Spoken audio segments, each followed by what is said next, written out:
Crosses, garlic, wooden stakes, and holy water have long been considered indispensable for anyone wishing to destroy a vampire. In truth, even with a full set of accessories, few people possess enough courage to face this species of monster. Yet, there is actually a group that planned to kidnap a vampire who has lived for hundreds of years, and they even intended to ransom her back to her family. To be fair, it is a bit unjust to blame them, as no one knew that the little girl, appearing to be about 11 or 12 years old, was actually a legendary creature. To make matters worse, all windows and doors were deadbolted, leaving no way to escape. From their position as hunters, the entire group has now literally become prey for this teenage vampire to toy with at will, leading to a series of tragicomic yet horrifying developments in their journey to find a way out. This is what unfolds in Abigail, a horror masterpiece currently screening widely in theaters. Today, let us join the most insane kidnapping plot in history to see why this work, rated 84% fresh tomatoes by critics, is so captivating. The story begins with a ransom kidnapping plot by a 6-person criminal crew. The target they are aiming for is Abigail, the daughter of a mysterious billionaire. The job is very simple. After capturing the girl, they only need to go to Wilhelm Manor in the outskirts, guard the victim for 24 hours, and then receive a $50 million ransom. The negotiations with the girl's family will be handled by the group leader. Of course, because the job was so easy yet lucrative, it attracted many who wanted to participate. However, they had to be strangers who did not know each other at all. This way the risk was avoided. If someone in the group were caught, they could not reveal anything else. Naturally, no real names, no questions about the past. In short, the less they knew about each other, the better. But without names, how would they address one another? So, before leaving, Lambert pointed at each person and randomly assigned a name he deemed most suitable. The task now was to sit and wait, occasionally checking on the girl's condition, and then collect the money. Light work, high pay, easy to play and easy to win, making someone who initially vehemently opposed kidnapping children, like Joey, participate enthusiastically. In this life, whatever is too easy often hides many secrets. It is known that Abigail's father is indeed wealthy, but who is he to treat $50 million as if it were nothing? Then, the house the girl lived in had almost no guards, helping the whole group break in and escape with extreme ease. Moreover, the girl was strange. Not only was she not afraid, but she even apologized for what was about to happen to the group. It wasn't until they learned that Abigail's father is Christoph Lazar, a criminal mastermind so powerful, brutal, and mysterious that every story about him has become a legend, that the group began to panic. Running away immediately might still be in time, but how could they bear to leave such easy pickings? $7 million each, cold hard cash in the account. Well, having plunged the spear, one must follow the spear. Like other bosses, Lazar certainly has his own team of guards and assassins.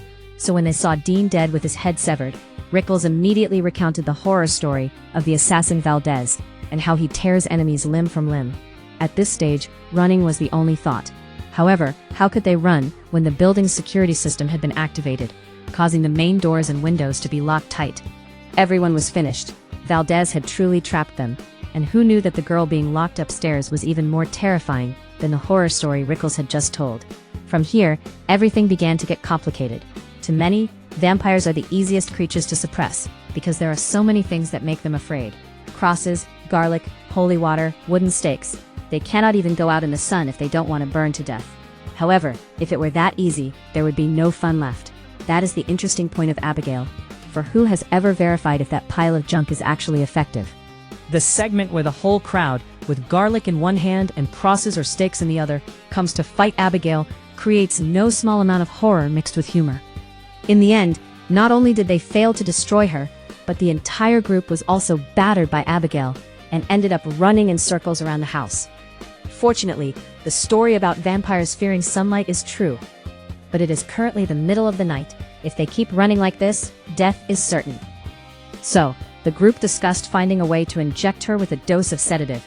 At the very least, that was the thing that proved effective, and actually put Abigail to sleep. Watching muscle-bound men running and screaming because they are being hunted by a teenage girl is truly hilarious, yet also extremely chilling. It surpassed all expectations, surprising the audience with its unique and novel charm.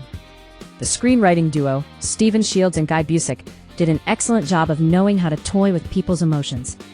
At a moment that should have been very scary, they made us laugh our hearts out, and then made us reflect deeply on the hidden meanings, the relationship between parents and children, and the dark side within every human being. One of the highlights that creates the difference in Abigail lies in the fact that the vampire is a young ballet dancer. At first glance, this seems only to add novelty to the character and create humorous situations in Abigail's way of attacking her victims. However, it is a deeply calculated hidden meaning by the filmmakers. The film opens with the scene of Abigail performing the Swan Lake Ballet by composer Tchaikovsky. First performed in 1877, Swan Lake is a fairy tale about the love between Princess Odette and Prince Siegfried. Transformed into a swan by the sorcerer Rothbart, Odette suffers a curse that can only be broken by pure love from a man who has never loved anyone before. By day she is a swan, and by night she is human. Odette met Siegfried, and the prince swore to be faithful to her. At a party, the sorcerer Rothbart transformed his daughter Odile to look exactly like Odette, making Prince Siegfried mistake her for the one he loved. Upon learning the truth, he begged Odette for forgiveness and died with her, not knowing their deaths broke the curse. Basically, Odette is considered the white swan, while the one who looks like her, Odile, is the black swan. From there, it opened up the duality of the character, much like how director Darren Aronofsky's Black Swan portrayed. If we shift this perspective to Abigail, we see that the characters in the film all live two parallel lives. First is Abigail, the girl with a cute and fragile appearance who is actually a vampire. Frank, an outstanding former detective, abandoned his family, changed his name, and became a criminal. Peter possesses a tall and muscular appearance, but in reality, he is someone with a past of being abused by his father. Therefore, he is determined to change his life by trying to train to become as fierce as possible. Contrary to her rebellious and reckless appearance, Sammy's family is extremely wealthy. She often received a much better education than everyone else in the group. Although she still maintains a sense of innocence, Sammy's rebellious personality has split her life into two opposite halves. As a Marine, Rickles always tries to appear calm to hide a sinful past on the battlefield.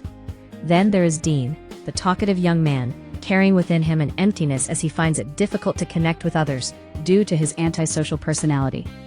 And Joey, the most wise character in the film, is actually an addict discharged from the military. They represent a miniature society, and everyone has a dark side in their soul. That dark side represents the demon deep in the subconscious, and the image of Abigail transforming into a vampire is a metaphor for this. To fight her addiction, Joey constantly eats sweets. The candies are a temporary escape, helping Joey avoid directly confronting the addiction demon within her. From the moment Joey discovers she has no more candy, the film's developments become much more tense.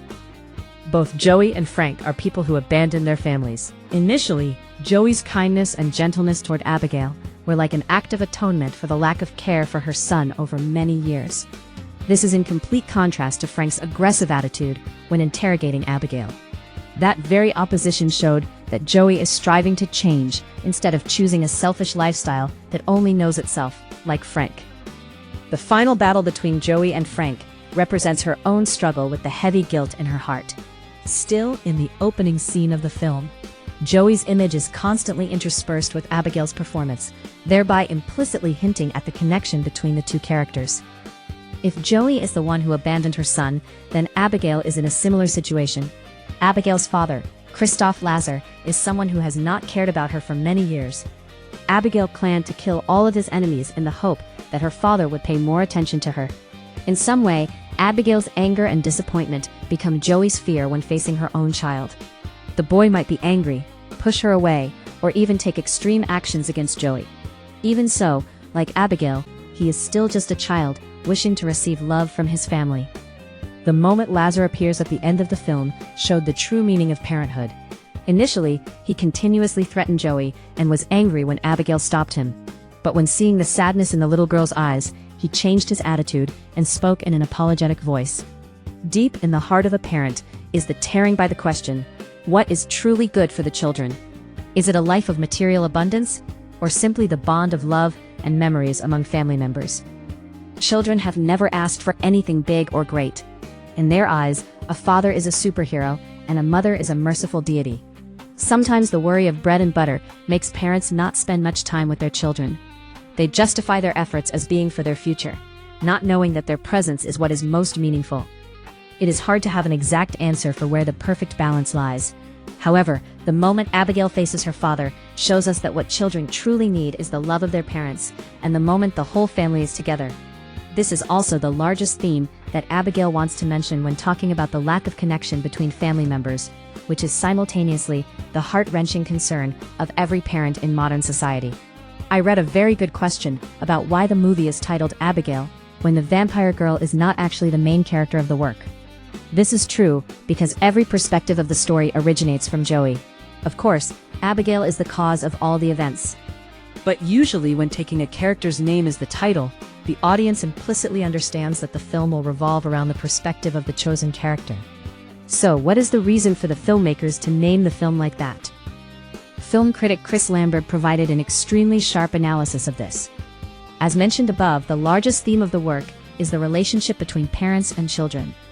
Taking the child's name as the film's title has raised our level of empathy toward Abigail being abandoned by her father.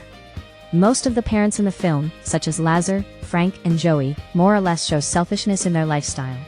They focus on what they themselves want, and almost do not consider how their choices will affect the family. Taking the name Abigail helped the film's theme stand out, that children should be the top priority for parents. The moment Joey put herself in a dangerous situation to protect Abigail helped her become a true mother. Besides, it also built a strong relationship between her and Abigail, helping her survive the horrific night. As Joey drives away, we realize she has changed, and what awaits her will be a beautiful life ahead. The directorial duo Matt Bettinelli-Olpin and Tyler Gillett are very successful in the products they helm. From Ready or Not to the Scream movies released in 2022 and 2023, all bear the hallmark of a bloody, violent style and a bit of characteristic humor. Abigail is the work that continues that legacy. The film shows the audience a raw perspective on the fragile balance between family and work, the true meaning of parenthood, and the journey of shedding a dark past to head toward a bright future.